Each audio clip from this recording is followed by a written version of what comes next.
여러분들은 직접 농사를 지어본 적이 있나요? 저는 저희 부모님이 그리고 할아버지, 할머니가 농사를 짓는 삶을 살았습니다. 이 벼농사, 밭농사는 토질이 아주 중요합니다. 제가 살았던 지역은 정읍군 이평면 마항리. 전봉준 장군이 죽창 들고 최초로 동학혁명을 일으켰던 지역, 황토현입니다. 바로 저희 옆 동네예요. 그 지역은 구릉지대 흙이 황토로 되어 있습니다. 빨간색입니다. 이 황토를 손으로 이렇게 문대 보면 마치 밀가루와 같아요. 그리고 물에 풀면 물에 풀어지는 느낌을 갖습니다. 이곳에서는 감자와 고구마가 특별히 맛이 있었습니다. 그런데 지금 이 본문을 배경으로 해 사시는 주님의 말씀의 배경이 되고 있는 이스라엘 지역은 완전히 토양이 달랐습니다. 특히 유다 지역, 우리가 알고 있는 베들레헴, 제루살렘, 헤브론 이 모든 지역들은 하드 라임스톤인 지역, 석회암 지역이었습니다. 산악지대였습니다. 그래서 계단식 농법을 사용하지 않고서는 농사를 지을 수 없는 것입니다. 먼저 돌과 작은 바위들을 골라냅니다. 이제 그저 50cm, 1m 이내의 계단농을 만들고 이때 출현했던 돌과 바위를 가지고서 축대를 썼습니다. 이 돌 계단 사이에 세월이 지나면서 가시떨기가 피어오르고 농사를 지어야 되기 때문에 그 옆에 왔다 갔다 하면서 길가가 형성되지 않겠습니까? 그런데 넓은 평야지에서 농사를 지을 때는, 제가 살던 지역은 배들평야인데 김제평야와 연결되어 있습니다. 지평선 끝까지 동정에서 흘러오는 물을 기점으로 해서 지평선 끝까지 벼농사를 짓고요.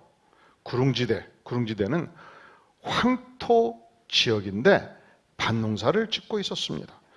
이런 지역은 워낙 땅이 넓으니까 씨를 뿌리면 옥토에 뿌려지지 길가에 뿌려지기가 어렵습니다. 돌짝밭 자체가 없습니다. 돌짝밭에 뿌려지지가 않습니다. 그리고 가시떨기 자체가 별로 없지요.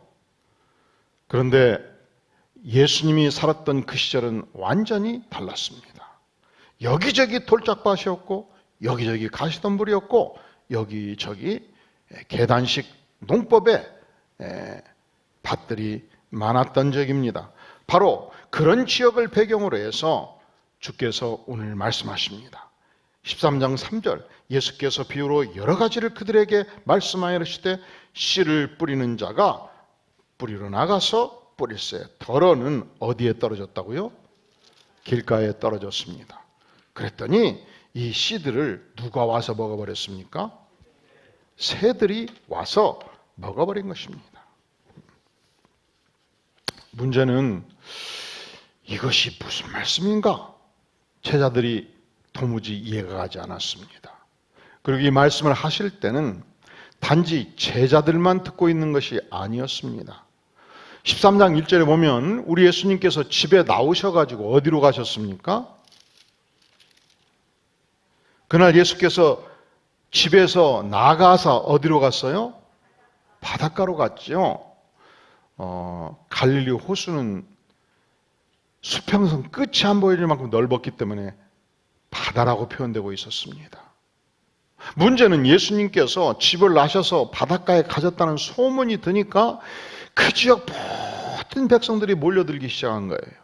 1만 명, 2만 명, 3만 명이 몰려들기 시작한 거예요. 예수님은 그 시대 최대의 유명인사였습니다. 왜냐하면 예수님을 만나면 불치병이 낫지 않습니까? 예수님을 만나면 죽은 자도 살아나지 않습니까? 예수님을 만나면 세상에 듣도 못한 귀한 말씀을 하시지 않습니까? 그래서 그 말씀을 듣기 위해서 몰려들기 시작한 것입니다. 오늘날 예수님이 움직이신다고 판단해 보십시오. 아침마다 일면 톱기사 신문에 예수님의 기사가 쓰일 것입니다. 모든 백성들은, 병자들은 예수님의 움직임을 따라 움직이지 않겠습니까? 문제는 도무지 주께서 이 많은 백성들에게 말씀할 수 있는 상황이 못 되었습니다. 그래서 베드로에게, 제자들에게, 얘들아, 배를 바다에 띄워라. 배를 타고 마치 해안가에, 해수욕장에, 그 모래사장에 수천 수만의 백성들은 모여있고 병풍처럼 펼쳐진 바다로 예수님은 배 타고 나아가서 바다에서 해안가를 향해서 흘러가는 이 바람 소리에 말씀을 실어서 3만 명, 5만 명의 회중을 향해서 우리 주님께서 설교를 시작한 것입니다. 그 첫 번째 말씀이 씨 뿌리는 자가 씨를 뿌리러 갔는데 첫 번째로 어디에 떨어졌다고요? 길가에 떨어졌다는 것입니다. 누가 먹어버렸다고요? 새들이 먹어버렸다는 것입니다. 아니, 이 단순한 사실이 주님 도대체 무엇을 의미합니까? 모든 수천 수만의 무리들이 떠났을 때 이제 제자들과 예수님만 함께 있을 때 제자들이 물은 것입니다. 주님, 길가에 씨가 떨어졌고 새들이 먹은 것은 과연 무슨 의미입니까? 주께서 말씀하십니다. 우리 다 함께 19절 같이 읽어볼까요? 시작. 아무나 천국 말씀을 듣고 깨닫지 못할 때는 악한 자가 와서 그 마음에 뿌려진 것을 빼앗나니 이는 곧 길가에 뿌려진 자요. 그러니까 길가에 씨앗이 뿌려졌다는 것은, 이 씨앗은 하나님의 말씀입니다. 뿌리는 자는 예수 그리스도입니다. 예수 그리스도께서 하나님의 말씀을 증거할 때에 새들이 와서 먹어버리듯이 누가 와서 먹었습니까? 악한 자가 와서 마음에 뿌려진 씨앗을 빼앗아 간 것입니다. 그러면 사랑하시는 성도 여러분, 여기서 악한 자는 과연 누구일까요? 악한 자가 바로 사단입니다. 악한 자가 바로 마귀입니다. 그러니까 우리가 하나님의 말씀을 열심히 듣고 기뻐하는 것도 좋지만 주일마다 말씀을 듣고 기뻐하고 그리고 월요일부터 이 말씀을 다 잊어버리고 내 뜻대로 살면 이 말씀을 누가 다 먹어가는 거예요? 사단이가 와서 내 마음에 심겨진 말씀을 다 먹어버리는 것이 되지 않겠습니까? 그러면 내 마음이 어떤 마음이 되는 거예요? 길가와 같은 마음이 되지 않겠습니까? 내 마음이 진정 길가와 같은 마음이로다 깊이 깨우치고 회개했던 한 인물이 있습니다. 존 버년이라는 인물입니다. 그는 습관을 따라 예배에 참석했습니다. 하지만 마음속으로 하나님 믿기를 거부했습니다. 그는 월요일부터 토요일까지 하나님과 전혀 상관없이 세상을 살았습니다.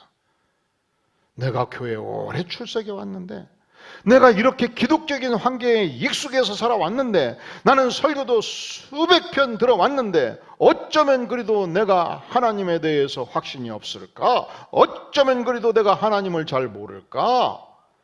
그러던 차에 어느 날 마태복음 13장 19절을 읽고서 깜짝 놀란 것입니다. 다시 한번 읽겠어요. 시작. 아무나 천국 말씀을 듣고 깨닫지 못할 때는 악한 자가 와서 그 마음에 뿌려진 것을 빼앗나니 이는 곧 길가에 뿌려진 것이요.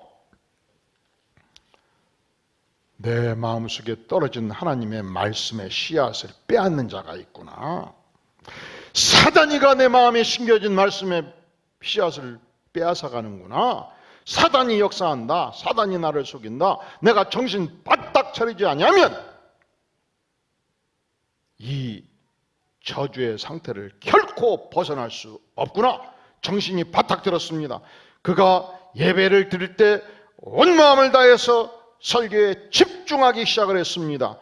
그가 하나님의 말씀을 읽을 때 온 마음을 다하여 진리의 말씀이 이러한가 그러한가 금고하고 기도하고 말씀의 은혜를 받을 뿐만 아니라 말씀에 실천하는 삶을 살기 시작한 것입니다.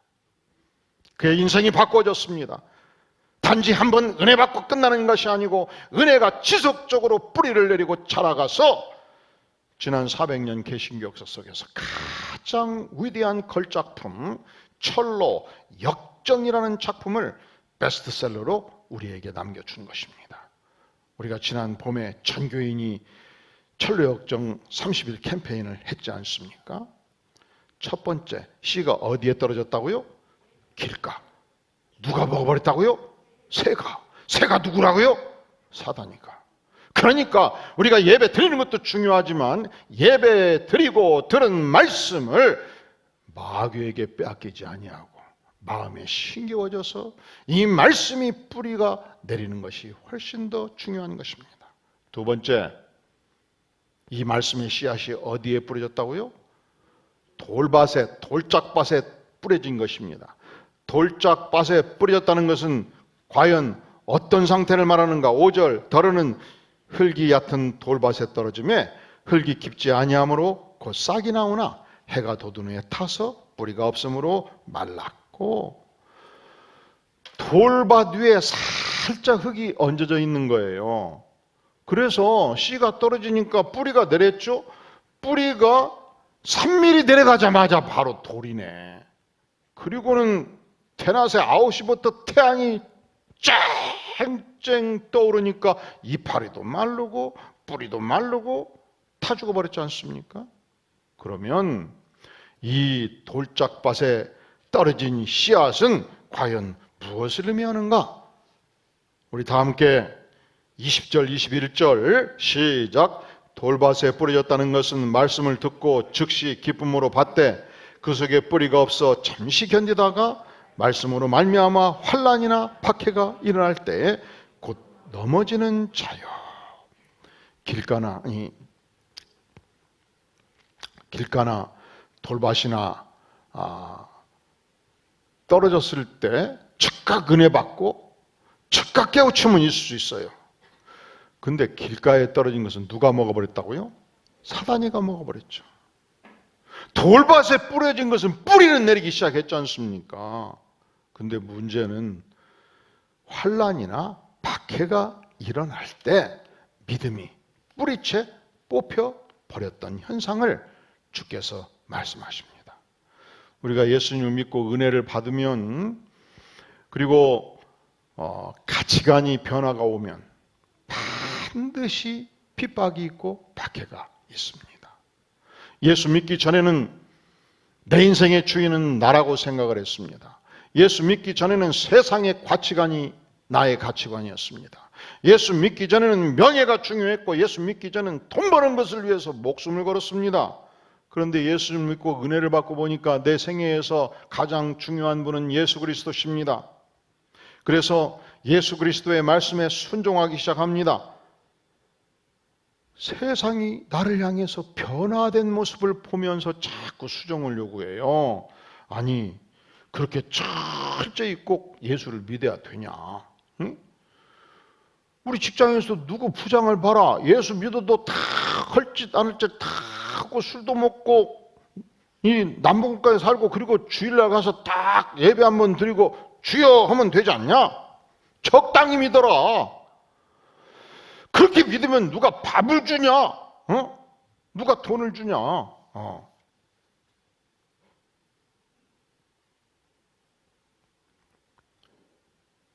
이 돌짝밭의 마음은 최대의 적이 육신의 안일이에요. 편한 대로 믿어라. 적당히 믿어라. 예수 믿고 세상에서 출세도 하고 예수 믿고 인간관계도 좋게 맺고 예수 믿고 명예도 유지하고 그렇게 사는 거요. 너같이 외골수로 믿으면 망한다.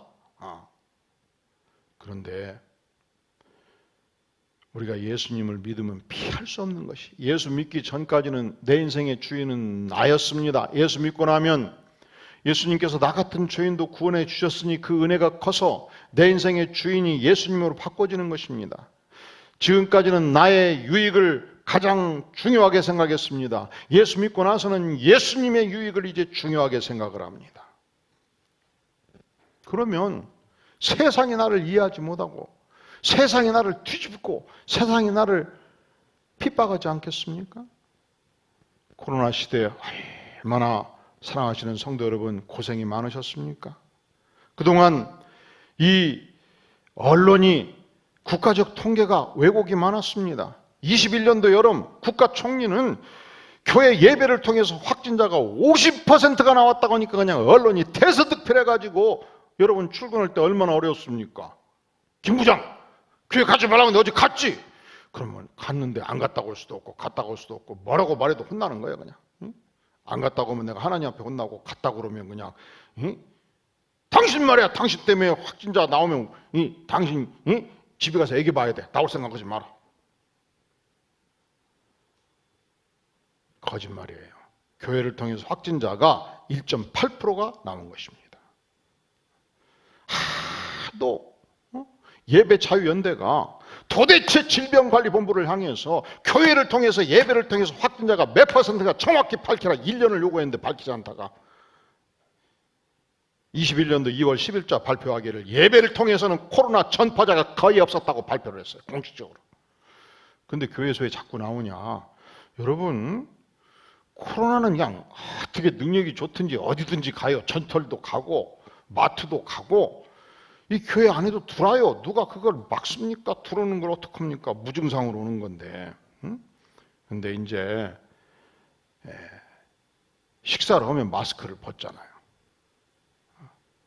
커피 한 잔 마시면 마스크를 벗고 국가가 이 교회 건물 내 전체 이 물통 전체를 없애라고 해서 다 없앴어요. 그리고 이마트 가니까 다 있더만. 응?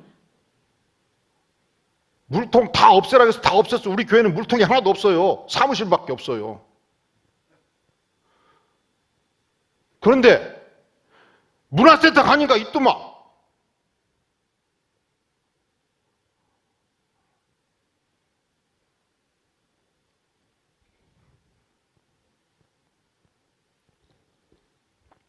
일부 교회에서 확진자가 나오면 그냥 언론이 다서 특필을 해버리는 거예요. 그냥.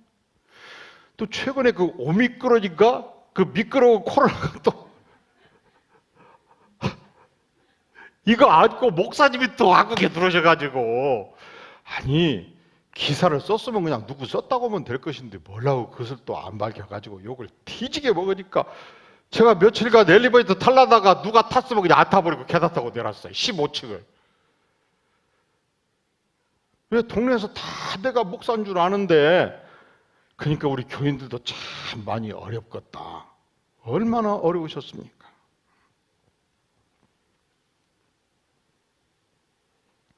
그런데 이 방역을 최일선에서 진두지휘하시는 공무원들이 지도하는 서울 동부고치소에서 재소자 2,000명 중에서 1,210명의 확진자가 나온 것을 저들이 어떻게 설명할 겁니까?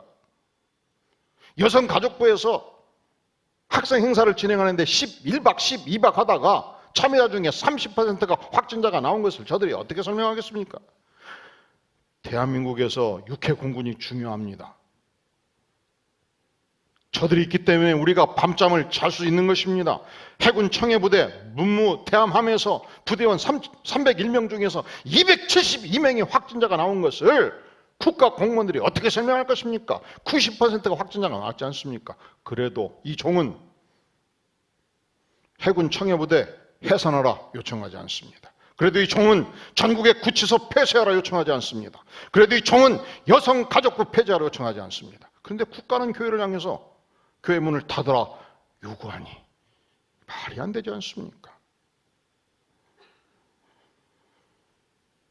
세상이 뭐라고 요구하든지 간에 나는 하나님을 예배할 것입니다. 나는 하나님을 향해서 정성을 기울여 경배하는 삶을 포기하지 않을 것입니다. 하나님의 말씀을 붙들고 이 말씀을 실천하는 삶을 살 것입니다. 세상이 뭐라고 요구하든지 간에 우리는 하나님을 바라보며 하나님을 경배하며 방역을 철저히 하되 하나님을 예배하는 삶을 지속적으로 전개가기를 간절히 바랍니다. 우리가 진실로 하나님을 믿고 따르면, 하나님의 말씀을 실천하면 반드시 세상은 우리를 박해하고 세상은 우리에게 환난을 줄 때 피할 길이 없어요. 이럴 때 쓰러지면 그 밭이, 마음밭이 뭐가 되는 거예요? 돌짝밭. 이럴 때 예배를 포기하면 그 마음밭이 뭐가 되는 거예요? 돌짝밭. 이럴 때 하나님을 포기하면 그 마음밭이 뭐가 되는 거예요? 돌짝밭. 이럴 때 신앙을 포기하면 그 마음밭이 뭐가 되는 거예요? 돌짝밭. 포기하지 말아야죠. 포기해서는 안 되죠. 디모데후서 3장 12절은 말씀합니다. 무릇 그리스도 예수 안에서 경건하게 살고자 하는 자는 핍박을 받으리라. 따라해 볼까요? 핍박을 받으리라. 핍박을 반드시 받으리라. 핍박을 어쩌면 받을 가능성이 있다 이렇게 안 써져 있어요. 가끔 핍박을 받을 것이다 이렇게 써져 있지 않아요. 핍박을 어쩌면 받을 수 있겠다 써져 있지 않아요. 무릇 그리스도의 손에서 경건하게 살고자 하는 자는 핍박을 받으리라. 반드시 핍박을 받으리라. 핍박을 견디며 핍박을 달게 받으며 핍박을 이겨내라 말씀하시는 것입니다. 이 핍박은, 이 환난은, 이 고난은 그리스도를 진실로 경배하고 하는 자들에게, 하나님의 말씀을 진실로 실천하고자 하는 자들에게 선택 과목이 아닙니다. 필수 과목입니다. 여기서 쓰러지면 그 마음은 돌짝밭이 되잖아요. 그러니까 이 돌짝밭의 마음은 하나님의 말씀을 실천할 수 없는 마음이에요. 첫 번째, 이 씨앗이 어디에 떨어졌다고요? 길가에 떨어졌어요. 두 번째, 이 씨앗이 어디에 떨어졌다고요? 돌짝밭에 떨어졌어요. 세 번째, 이 씨앗이 어디에 떨어졌다고요? 7절에서 보니까 가시밭에 떨어졌지요. 자, 7절 같이 한번 읽어보겠습니다. 시작. 더러는 가시떨기 위에 떨어짐에 가시가 자라서 기운을 막았고, 이 가시떨기가 쩔어 있는 곳에 씨앗이, 작은 씨앗이 떨어지니까 뚫고 들어갔어요. 뿌리도 내렸고요. 그런데 무성한 이파리가 힘차게 올라가다 보니까 가시떨기가 꽉 쩔어가지고 뚫고 올라올 도무지 방법이 없네.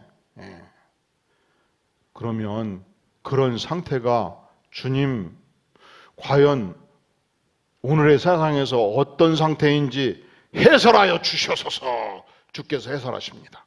22절 시작. 가시떨기에 떨어졌다는 것은 말씀을 들으나 세상의 염려와 재물의 유혹에 말씀이 막혀 결실하지 못하는 자요. 말씀을 들었습니다. 말씀의 의미를 깨우쳤습니다. 기쁨도 있었습니다. 은혜도 받았습니다. 그런데 도무지 세상에 염려가 많아서, 재물의 유혹이 많아서 말씀이 막혀서 말씀이 자라지 못했다. 그렇게 말씀하고 있습니다. 자, 길가에 하나님의 말씀이 떨어졌을 때 사단이 와서 먹었죠. 길가에 최대적인 사단이에요. 돌짝밭에 이 말씀이 떨어졌을 때, 환난과 핍박을 받을 때 육신이 쓰러졌죠. 육신의 아내를 선택한 거란 말이죠. 육신의 편안함을 선택한 거란 말이죠. 돌짝밭에 최대적인 육신이지 않습니까? 가시밭에 하나님의 말씀이 떨어졌습니다. 세상의 유혹, 세상 재물의 유혹, 세상의 염려 때문에 신앙이 멈춰버렸지 않습니까? 가시밭의 최대적인 화려한 세상입니다.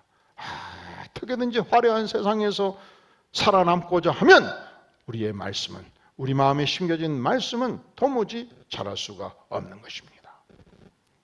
우리 예수님께서 전능자 하나님이셨습니다. 하늘 보좌를 버리시고 냄새나고 죄 많은 인간의 육신의 몸을 입고 이 땅에 오셨습니다. 예수님은 황태자로 궁궐에서 탄생하신 것이 아니에요. 예수님은 재벌의 아들로 탄생하셔서 세상을 향하여 호령하신 분이 아니셔요. 예수님은 그 시대 가장 비천한 모습으로 사관에, 허름한 여관에, 말구 위에, 말밥통에서 있을 곳이 없어서 탄생하셨습니다. 예수님은 연한 순같이 세상으로부터 버림받고 환난받고 세상으로부터 핍박받고 온몸에 채찍에 맞으시면서 십자가에 내 인생의 모든 죄를 안고 죽기까지 하셨습니다. 우리가 왜 12월 25일 성탄절에 예배를 드립니까? 그 은혜가 너무 소중해서 전능하신 하나님이 하늘의 보좌를 버리시고 이 땅에 오심으로 나를 구원하신 이 은혜가 너무 소중해서. 사랑하시는 성도 여러분, 여러분들은 왜 부모님 생신 때 이 대한민국에 사는 한 비행기 타고 자가용 가지고 찾아뵙고 인사를 드립니까?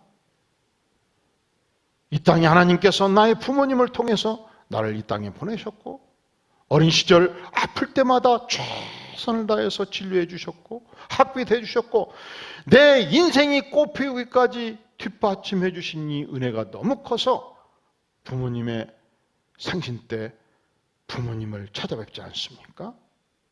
그런데 우리 예수님께서 나 같은 죄인을 위해서 십자가에 죽으심으로 예수님 생애의 절정은 바로 이 십자가의 죽으심에 있었습니다. 왜 죽으셔야만 했습니까? 그 시대 바리새인들이 예수님을 죽이기로 작정했으니까. 그것이 예수님의 생애에서 핍박이었고 고난이었습니다. 우리도 오늘 이 시대 주님을 섬길 때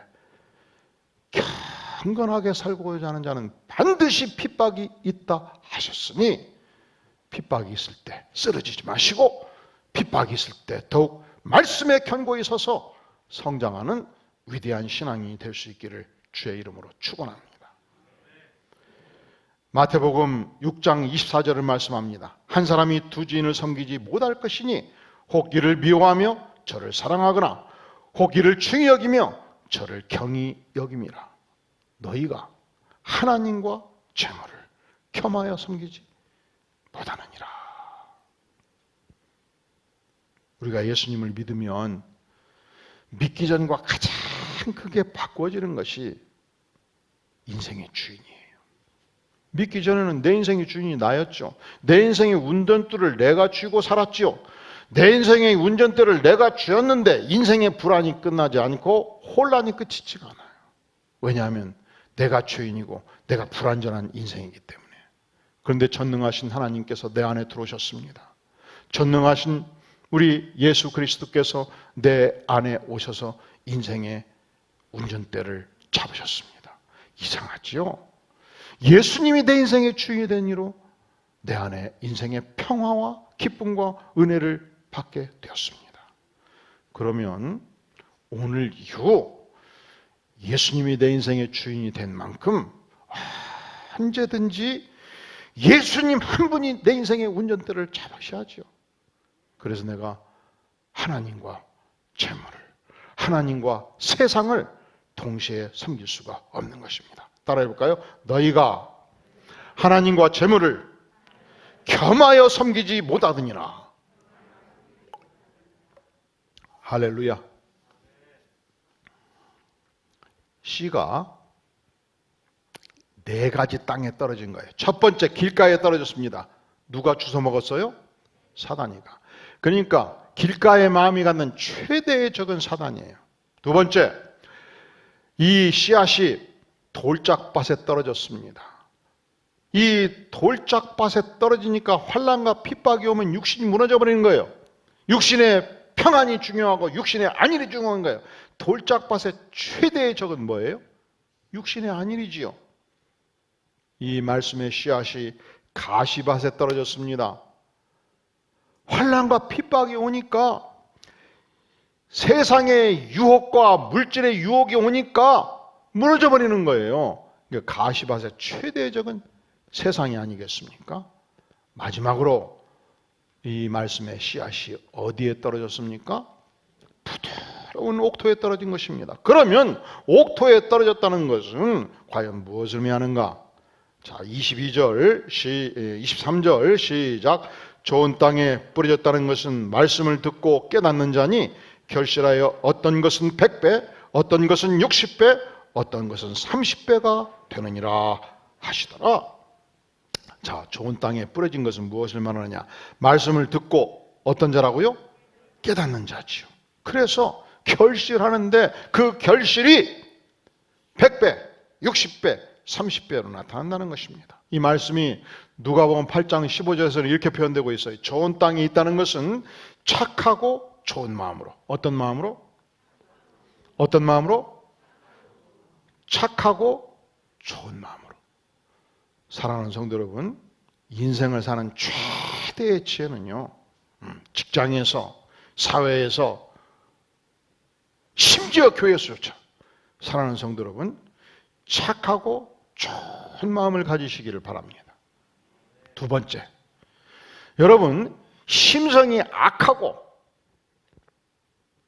독한 마음을 가진 사람은 최대한 거리 유지를 하세요. 코로나는 걸려도 14일이면 나아요. 여러분 감기는 걸려도 약 안 먹고 14일이면 낫고, 감기는 걸려도 약 먹고 2주면 나아요. 반드시 나. 근데 심성이 악하고 독한 사람과 한번 딱 고리가 꿰어지면요, 이건 코로나보다 훨씬 더 독해요. 10년 20년 고생할 수 있어. 그래서 첫째로 어찌든지 착하고 좋은 마음을 가지고 인생을 사시기를 주의 이름으로 축원합니다. 두 번째로 어찌든지 착하고 좋은 마음을 갖지 않은 사람들, 왜곡되고 공격적이고 악한 마음을 가진 사람들을 피하는 것이 최고예요. 뭐가 최고라고요? 피하는 게 최고예요. 한 번 걸리면 죽는 거예요. 그냥. 어떻게 하라고요? 피해. 그러면 그 사람은 누가 전도하냐? 내가 전도해야지. 그것은 하나님께 맡기셔요. 누구한테 맡긴다고요? 하나님께 맡기고, 내가 충분히 신앙이 무장됐을 때, 이제 드디어 너가 감당할 수 있다는 확신을 주실 때, 100번 1000번 기도해 하나님이 만나서 전도하라 그럴 때 아니면 피하시는 게 상책이에요. 좋은 땅에 있다는 것은 착하고 좋은 마음으로, 착하고 좋은 마음으로. 이제 이렇게 얘기하면 꼭 끝나고 몇 분이 와서 묻습니다. 목사님보다 더 큰 사람 꿰어갖고 고생한 적 있습니까? 있지요. 그러니까 이렇게 표현하지요. 그리고 기도해서 안 거예요. 아, 한 번 엮이면 죽는구나. 응? 그러면 또 물어요. 그게 누구냐고. 그런 거 묻는 거 아니야. 하나님께 맡기고 기도할 뿐이지요. 좋은 땅에 있다는 것은 착하고 좋은 마음으로, 따라해 볼까요? 말씀을 듣고 지키어 인내로 결실하는 자 아니라, 말씀을 듣고 지키어 인내로 결실하는 자 아니라. 우리가 왜 성경을 읽습니까? 말씀을 듣고 은혜 받고 끝내라고 읽는 게 아니에요. 말씀을 듣고 기뻐하라고 읽는 게 아니에요. 말씀을 듣고 기뻐하고, 말씀을 듣고 깨닫고, 말씀을 듣고 은혜 받고 그 다음 지키라고 읽는 것입니다. 인내로 결실하라고 읽는 거예요. 우리가 왜 설교 말씀을 듣습니까? 말씀을 듣고 기뻐하라고 듣는 게 아니에요. 말씀을 듣고 단지 은혜 받고 끝내라고 듣는 게 아니에요. 말씀을 듣고 은혜 받고, 말씀을 듣고 깨우치고, 말씀을 듣고 은혜 받고 깨우친 다음에 그것을 지켜라고, 인내로 결실하라고 이 말씀을 듣는 것입니다. 많은 사람들이 하나님의 말씀을 들을 때 자기 생각과 같으면 은혜를 받고 끝내요. 자기 생각과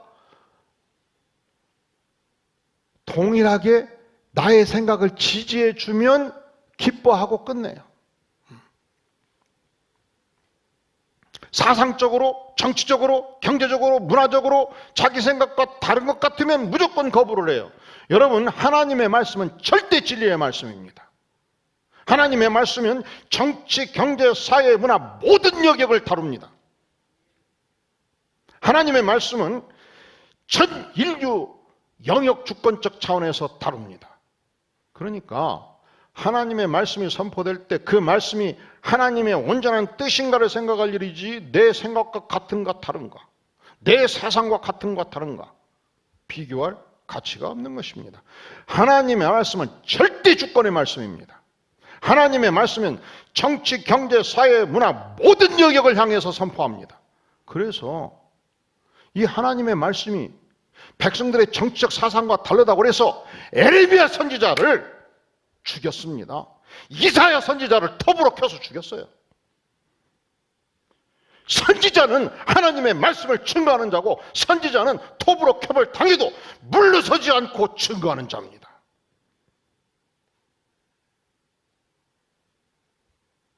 왜냐하면 이 말씀은 절대 가치의 말씀이기 때문에. 왜냐하면 이 말씀은 전능하신 하나님께 받아서 백성들을 향해서 증거하라고 전하는 말씀이기 때문에 멈추지 않고 하나님의 말씀을 증거하는 것입니다. 하나님의 말씀이 선포될 때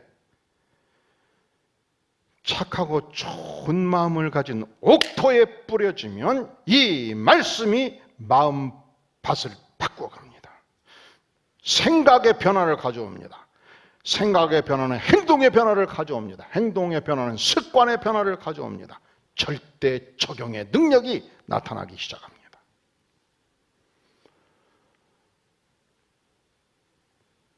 전라남도 신안군에 가면 섬이 1004개의 섬입니다. 1004개의 섬을 요약해서 표현하면 뭐가 돼요? 천사의 섬이 되지 않습니까? 원래 이 1004개의 섬은 악마의 섬이었습니다. 왜냐하면 섬사람들은 남정네들이 태양이 떠오르면 배를 몰고 바다로 나가지 않습니까? 근데 오늘날과 같이 과학이 발전되지 않았던 시절에 그렇게 태양이 떴는데 오후에 태풍이 몰아치면 5명의 남정네가 바다에 수장이 돼버리잖아요. 마을 백호에서 20년, 30년이 지나면 남정네 절반이 바다에 수장이 되지 않습니까? 그래서 이 1004개 섬의 모든 지역마다 성황당이 많았습니다. 제사 지내는 곳이 많았습니다. 남편들이 배를 몰고 나갈 때마다 성황당에 밥 한 그릇 올려놓고 기도를 했습니다. 미신이 쩔은 지역이었습니다. 한국에 기독교가 오던 시절 19세기 말 이 신안군에 문모 여인이 태어났습니다. 그가 18적에 시집가서 남편에게 버림받았습니다. 이미 남편에게는 다른 여인이 있었습니다. 그가 10년을 쉽사리 하다가 내가 왜 사냐, 죽어버려야 되겠다. 바닷가 안으로 들어가다가 얼핏 기억이 난 거예요. 가끔 바닷가에 시신이 떠들어오잖아요. 자살하잖아요. 그러면 네 집 딸이 자살했다더라. 시댁 친정이 10년, 20년 그 소문 때문에 시달리는 거예요. 그래서 아니다. 죽어도 빨리 서울 가서 한강에서 죽어야 되겠다 해서 배 타고 기차 타고 서울역에 내린 거예요. 밤 8시에 내렸습니다. 한강을 향해서 걷습니다. 용산을 지나갑니다. 그 당시에는 용산이 벌판이었습니다. 푹 치고 장구 치고 잔치가 벌어진 거예요. 하얀 천막에서 내가 죽더라도 구경이나 하고 죽자. 거적대기를 들고 천막 안으로 들어갔습니다. 하얀 도포를 입은 할아버지가 사적으로 토하고 있었습니다. 이성복 목사님, 유명한 부흥사였습니다. 소박 맞고 살고 죽고 하는 여인들아, 아들 못 낳아서 소박 맞은 여인들아, 예수 그리스도께 나올지어다. 예수님은 하나님이시고 예수님은 사랑이시고 예수님께 나아가면 살 길이 열릴지니 예수께 나와서 생명을 얻을지어다 영생의 구원을 얻을지어다 막 외치는데 간이 벌렁벌렁하고 막 심장을 찌르는 능력이 있고 어떻게 그냥 나를 저렇게 알고 말씀하시는가. 눈물을 똘똘 흘리면서 덜덜 떨면서 말씀을 듣고, 그리고 집회가 끝나자 이성봉 목사님 앞에 무릎을 꿇었습니다. 내가 이런 여인입니다. 어찌해야 됩니까? 오늘부터 이성봉 목사 전도단에 가입해라. 그래서 그날부터 전국 방방곡곡 365일 전도단에 가입해서 함께 찬양도 하고 2, 3년 다니면서 찬송가 100곡을 다 외워버렸습니다. 이성봉 목사님 설교 100개를 다 외워버렸습니다. 그가 신학을 공부하고 하나님께 나아가는데 기도할 적마다 마음에 맺히는 거예요. 중경아, 너가 살던 1004개의 섬, 미신의 쩔은 섬, 저들이 지옥 자식인데 너가 책임지거라. 그래서 목사님의 허락을 받고 1004개 섬으로 내려갔습니다. 그가 섬과 섬을 다니면서 일단 섬에 들어가면 중심 사거리에 가가지고 대낮에 찬송가 10곡, 20곡을 부르기 시작하면, 그 시대에 나훈아 콘서트가 없잖아요. 이미자 콘서트가 없잖아요. BTS 콘서트가 없잖아요. 이 여인의 출연이 그 지역 전체를 이끌어가는 엔터테인먼트가 된 것입니다. 콘서트가 된 것입니다. 어린이부터 노년에 이르기까지 모든 주민들이 쏟아져 나왔습니다. 아, 증도의 저 여인이 또 왔구나. 그래서 모든 주민들이 나왔다 싶을 때 2시간, 3시간 사자후를 토하면서 예수 십자가의 복음을 증거했습니다. 그가 가는 곳곳마다 기도처가 세워졌고 교회가 세워졌습니다. 놀랍게도 그가 설교할 때마다 불치의 병들이 낫고 죽은 자들이 일어서는 놀라운 역사가 있었습니다. 그분이 전도했던 어린이들 중에서 100만 명의 젊은이들에게 복음을 증거해서 예수 믿게 했던 문중건 목사님, 김중건 목사님이 바로 문전사님의 직속 제자였습니다. 성결교 총회장을 했던 이만신 목사님이 그분의 직속 제자였습니다. 그 섬에서 무려 100명 이상의 목회자가 쏟아져 나왔습니다. 여러분, 우리가 코로나가 끝나면 전교인 버스 5대 10대 대절해서 우리가 1004개 섬을 방문할 것입니다. 그런데 그곳에 증도에 가면요, 문중경 전사님이 전도에 세운 교회가 있는데 이 지역 주민 전체의 90%가 그분이 1950년도 순교 당하고 71년이 지났음에도 불구하고 지금도 90%가 기독교인이에요. 이 섬 전체는 담배를 필 수 없는 지역이에요. 왜? 전체가 90%인데 담배를 안 피기로 결정한 거예요. 대한민국의 전 세계 유일한 섬. 지금도 문중경 전도사는 순교회에서 천국에 가 있을 뿐만 아니라 지금도 1004개 섬을 이끌어가는 영적 지도자입니다. 우리 다 함께 마태복음 13장 23절 같이 읽어볼까요? 시작. 좋은 땅에 뿌려졌다는 것은 말씀을 듣고 깨닫는 자니 결실하여 어떤 것은 100배, 어떤 것은 60배, 어떤 것은 30배가 되느니라 하시더라. 이 위대하신 하나님의 말씀에 순종해서 제2, 제3의 문중경 전사님들이 바로 이 강단에서, 이 교회에서 쏟아져 나오기를 주의 이름으로 축원합니다. 머리 숙여 기도합니다. 영광의 주님, 우리 마음을 옥토로 주께서 성령으로 갈아주시옵소서. 좋은 땅이 되어서 하나님의 말씀이 결실을 이루므로 하나님께 영광되는 영광의 생애, 복된 생애 30배, 60배, 100배의 결실을 이루는 인생들 되도록 주께서 은혜를 베풀어 주시옵소서.